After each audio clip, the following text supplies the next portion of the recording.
that these so-called partners of ours were not really our partners. Это было понятно.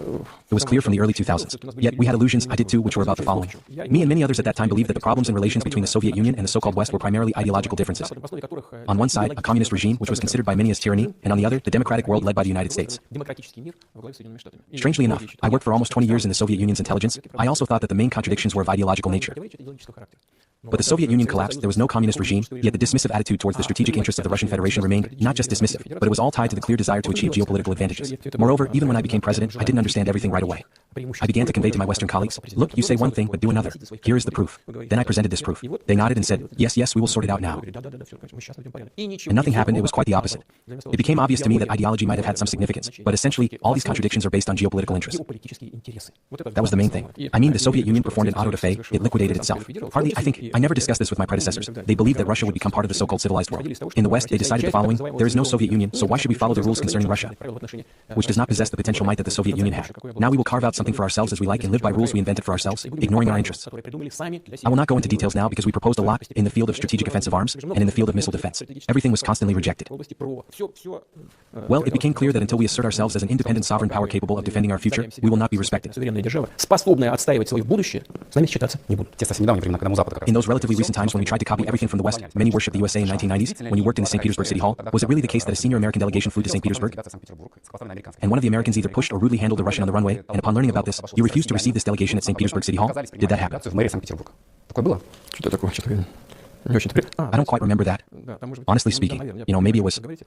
Yes, I probably understand what you're talking about now. There was an episode. Honestly, it was insignificant. This American delegation did come to St. Petersburg, and someone from this delegation was very rude to a border guard. Trading is not for everyone, but if you are a trader, plus 500... Guard. Yes, that's what happened. I was recalling whether it was a customs officer or a border guard. It was a border guard. I considered that absolutely unacceptable because a person in uniform while performing his duties represents the state, and treating him with disdain means treating our state with disdain. Of course, we didn't refuse to receive this delegation. We worked with them as planned according to protocol, but I simply didn't interact with them. Is it risky to let them understand, you, friends, are behaving very hypocritically? Well, yes, in some sense it is risky because Russia opposed those trends that were gaining momentum in the world at that time. By the way, I drafted my Munich speech while flying on the plane. While flying, I looked at the draft that my colleagues prepared, put it aside, and rewrote everything from scratch. I did this not because we wanted to confront and argue with someone. No. Russia is a country that cannot live otherwise, and I considered it correct and timely to articulate our concerns. Moreover, you can trust me, I saw that the same concerns arose among many other participants in international relations. But considering the global power of the United States, they kept quiet and held their tongues. But I reiterate, I didn't say it to argue or to confront Russia against someone. We simply cannot live otherwise. Russia will either be independent and sovereign or will not exist at all. I wanted to convey this to our partners in the hope that they would hear and somehow adjust their attitude towards Russia, considering that, for instance, since the 1990s they promised us not to expand NATO to the east. They lied at every step, constantly deceiving and pretending that nothing of the kind happened. The same was true on many other issues. Therefore, it seemed to me that it was about time to tell our colleagues, we need to live peacefully.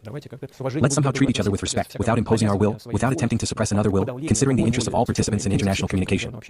I don't know how effective it was, but since it's often remembered, it seems it was timely, that's what I want to say. But unfortunately, it was not heard. We constantly, I want to emphasize, constantly made attempts to establish relations to not lead to the situation we are in today and to develop some common rules. As soon as Ivan IV Ivan the Terrible said, no, we remain orthodox, a legend immediately arose that he was cruel, a tyrant, that he was insane, and so on. Although no one recalls in such a context what was done by Oliver Cromwell, what happened in England and France. The Western history is silent about this. In any case, it does not give such evaluations as that it was barbarism, that civilization is absent. But they tried to subordinate Russia even then. In some former colonial empires, in Great Britain and France, they consider us guilty for the collapse of their colonial empires. And this historical memory, historical negativity persists, I see it. Strangely enough, it sometimes makes me laugh when I watch it. But I note it in small fragments. I'm not making this up, I see it. But the fact is that after World War II, the United States, along with the Soviet Union, by the way, in some ways worked towards the destruction of these empires and worked to assist the colonies in gaining their independence and sovereignty. Работали на то, чтобы оказать содействие колониям в обретении ими своей независимости и суверенитета.